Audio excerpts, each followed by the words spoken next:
अस्सलाम वालेकुम everyone, this is doctor Sahar Chawla, right at your service. आज की वीडियो 80% पाकिस्तानियों का मसला हल करने वाली है, जिस पर मैं पहले भी बात कर चुकी हूँ, लेकिन आज मैं आपको नई बातें बताने लगी हूँ। हमेशा की तरह कोई भी बात रिपीट नहीं होगी। एसिड रिफ्लक्स, तेजाबियत, इसका क्या हल है और इसको परमानेंटली कैसे स्टॉप किया जा सकता है। मैं आपको इसके ट्रिगर्स बताने लगी हूँ, आपको वो वाइटामिन बताने लगी हूँ और खाने की कुछ ऐसी चीज़ें बताने लगी हूँ जिससे आप एसिड रिफ्लक्स से कंप्लीटली जान छुड़वा सकते हैं। सबसे पहले तो मैं आपको बता दूं कि एसिड रिफ्लक्स और तेजाबियत का जो प्रॉब्लम होता है वो 95% लोगों में तेजाब ज्यादा होने की वजह से नहीं होता, तेजाब कम होने की वजह से होता है। आपका स्टमक और फूड पाइप के बीच जो ढक्कन होता है, जो इन दोनों जगहों को अलग करता है, यानी जब आप खाना खाते हैं वो ढक्कन खुलता है, खाना अंदर जाता है, वो ढक्कन बंद हो जाता है। जिन लोगों के स्टमक में तेजाब कम होना शुरू हो जाए, उनका ढक्कन खाना खाने के बाद पूरी तरह बंद नहीं होता और तेजाब ऊपर को आता है। अभी आपको महसूस किस तरह से होता है? ऐसा लगेगा जैसे गले में हर वक्त कोई लंप है, आवाज भी खराब हो सकती है, क्रॉनिक कफ भी हो सकती है, खासकर सुबह सुबह उठने के बाद। इसके साथ साथ ऐसे सीने में साड़ और हार्टबर्न की फीलिंग भी आ सकती है। And last but not the least, हर वक्त ऐसा लगेगा जैसे सीने में कुछ फंसा हुआ है, खाना नीचे नहीं जा रहा। अब इसके ट्रिगर्स क्या हैं? सबसे पहला तो इसका ट्रिगर आपके पास स्ट्रेस है। स्ट्रेस जो है वो आपके लोअर इसोफेजियल स्फिंक्टर जो है इसको ठीक तरह बंद नहीं होने देता, ढक्कन को बंद नहीं होने देता, चाहे किसी भी तरह का इमोशनल स्ट्रेस है। दूसरा आपके पास जो ट्रिगर हो सकता है वो आपके पास जितने भी जंक फूड और रिफाइंड कार्ब्स हैं वो आपके पास स्टमक का पीएच कम करते हैं, ज्यादा करते हैं, सॉरी। याद रहे कि स्टमक का पीएच बहुत तेजाबियत की तरफ होना चाहिए, 1 से 2 होना चाहिए। जैसे ही ये पीएच 4 को क्रॉस करता है, आपका ये ढक्कन खुल जाता है। जितने भी लोगों को तेजाबियत हो रही है, आपने सबसे बड़ी गलती जो करते हैं ना आप, और जो आपको कभी नहीं करनी चाहिए, वो ये है कि आप एंटासिड्स लेते हैं, आप प्रोटॉन पंप इनहिबिटर्स लेते हैं। ये आपका जो तेजाब है उसको और कम कर देते हैं। ढक्कन खुला इस वजह से है कि तेजाब कम है, तो आपने उसको ज्यादा करना है।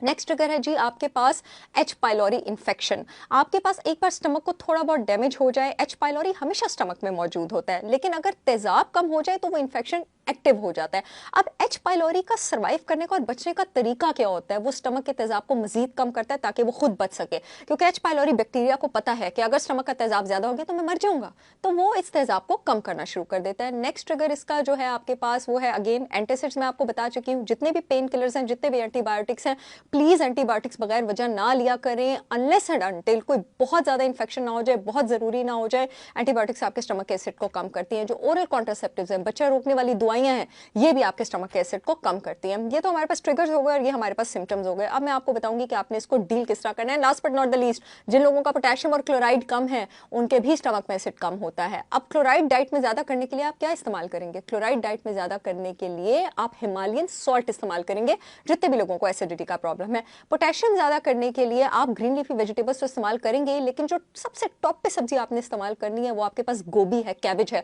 अगर आपको कैबेज हजम नहीं हो रही है, तेजाबियत का प्रॉब्लम बहुत ज्यादा है, तो कैबेज का जूस पानी के साथ ब्लेंड करके पीना शुरू कर दें। ये आपको विटामिन सी भी प्रोवाइड करेगा और उसके साथ साथ ये आपको क्लोरोफिल भी प्रोवाइड करेगा, उसके साथ ही आपको ग्लूटामीन भी प्रोवाइड करेगा। याद रहे कि ग्लूटामीन जो है वो सबसे स्ट्रॉन्गेस्ट अमाइनो एसिड है, जो कि आपके आंतों के जख्म को और आपके स्टमक के जो जख्म है उसको हील कर सकता है। अब आपने जो सप्लीमेंट्स लेने हैं उसमें जो सबसे ऊपर की चीज है वो आपके पास एप्पल साइडर विनेगर है, and that is also 100% organic, raw unfiltered with mother. Apple cider vinegar के 3 से 4 कतरे स्ट्रॉ के साथ नाश्ते से 30 मिनट पहले ले।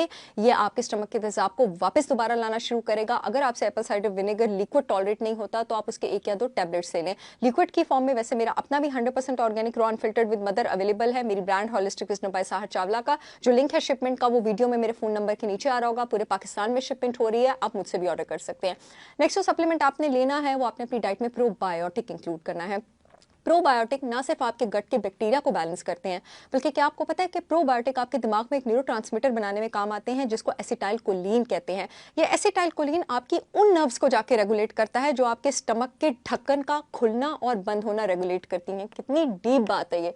इसे आपने अपनी डाइट में 5 बिलियन से लेके 50 बिलियन CFU तक प्रोबायोटिक, डिपेंडिंग कि आप कितना प्रोबायोटिक टॉलरेट कर सकते हैं और उससे आपको कब्ज तो नहीं होती, अपने डॉक्टर, अपने हेल्थ कोच के मशवरे से जरूर इंक्लूडेड रखना है। जैसे मेरे क्लाइंट्स मेरे मशवरे से रखते हैं, मुझसे अपॉइंटमेंट चाहते हैं, तो मैं हर डिजीज के लिए फंक्शनल मेडिसिनल प्लान्स बनाती हूँ। ना ही सिर्फ मेरे अपने ऑर्गेनिक प्रोडक्ट्स हैं, बल्कि मैं लोगों की डिजीज रिकवरी में हेल्प भी करती हूँ, उनके कस्टमाइज प्लान्स बना के। मेरा नंबर अपॉइंटमेंट के लिए वीडियो में अवेलेबल होगा। नेक्स्ट चीज जो आपने अपनी डाइट में इंक्लूडेड रखनी है वो है अदरक, जिंजर। अदरक आपकी बाइल की फ्लो भी रेगुलेट करता है और स्टमक के एसिड को भी रेगुलेट करता है। आप चाहें तो मेरा 100% ऑर्गेनिक अदरक पाउडर अवेलेबल है, आप वो भी ऑर्डर कर सकते हैं।